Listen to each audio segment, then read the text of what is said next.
to another craft kit review. A couple weeks ago I actually stopped by the local Goodwill and I found about 5 different craft kits, or at least crafty things that I really wanted to try out.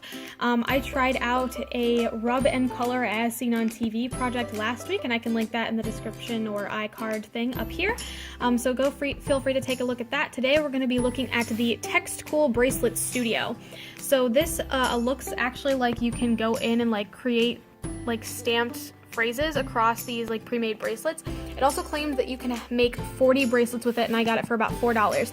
So I obviously don't have a lot of use for things like this, but I do have some younger cousins that definitely might really love this, so I'm gonna give it a test and see if it's all worth buying.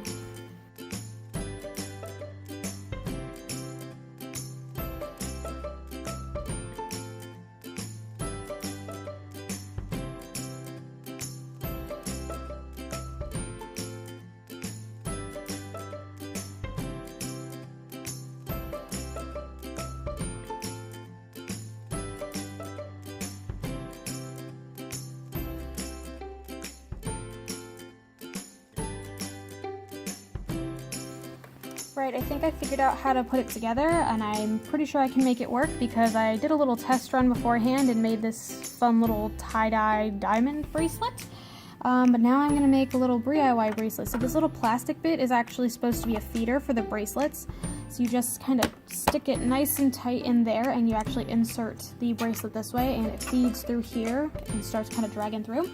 These are all of the possible stamping plates, I guess you can call them, or embossing plates. It has 2 with just little emojis and pictures on them, and 1 with a set of letters. So I am going to start with this one because I really like that diamond shape, and that's kind of how I think I'm going to start. Ooh, or maybe the bows. I'll do the bows this time. So you're going to want to insert your stamping plate and make sure that the blank piece is facing forward. You'll also see that there is kind of a keyhole almost down here. Here is the knob that goes into it. You'll see that it has a little line there as well. You just need to line it up and stick it until it clicks, like that, and you should be able to rotate. I have a problem with it getting stuck sometimes, but a lot of times if I turn it counterclockwise, it doesn't have any problems, but clockwise it does. So I'm going to make sure that it is on the blank one when I start feeding in my bracelet. It has come with a bunch of different colors, so we've got this gold one, blue, pink, rainbow, a darker kind of glitter blue almost, this neon yellow, pink camo, the tie-dye, purple leopard, and this bow print. I think I'm going to go with the gold one for now, just to kind of keep things simple.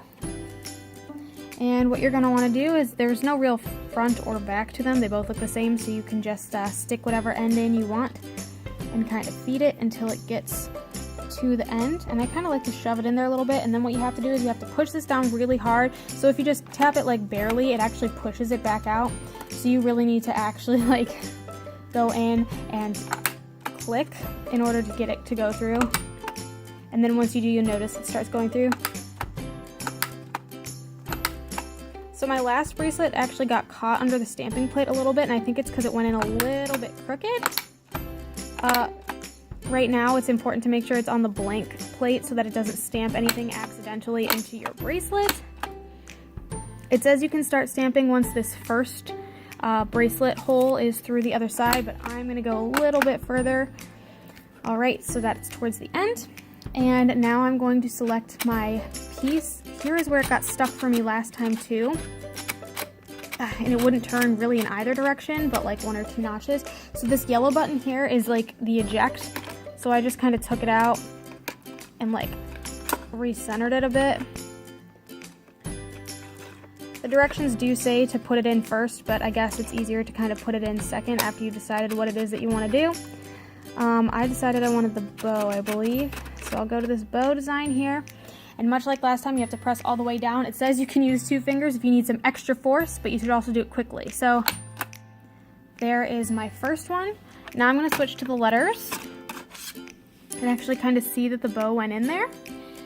I'm going to pop in the letter one, starting in the center first, just in case.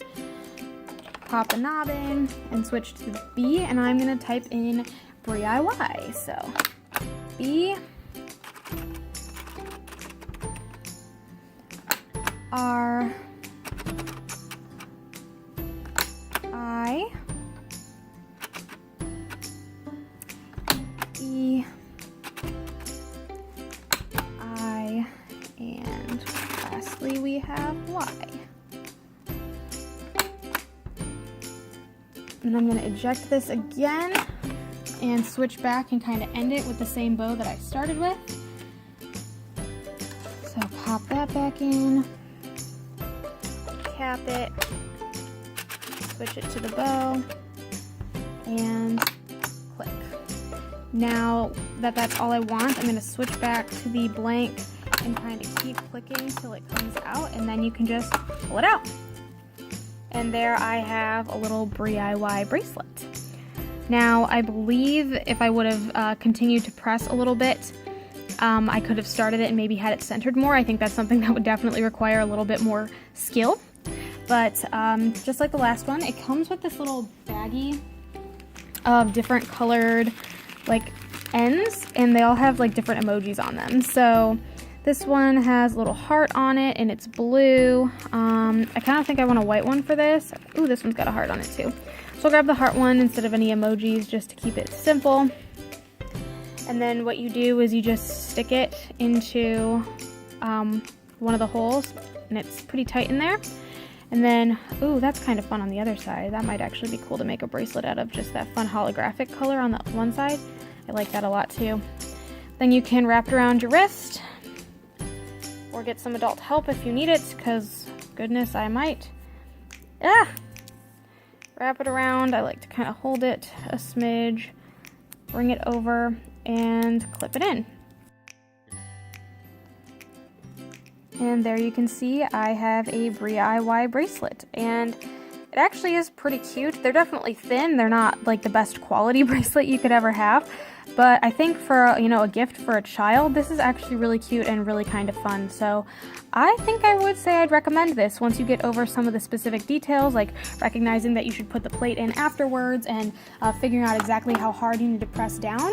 I think it's nice that it comes with this little space for you to kind of save everything in it. It kind of closes nice and easy.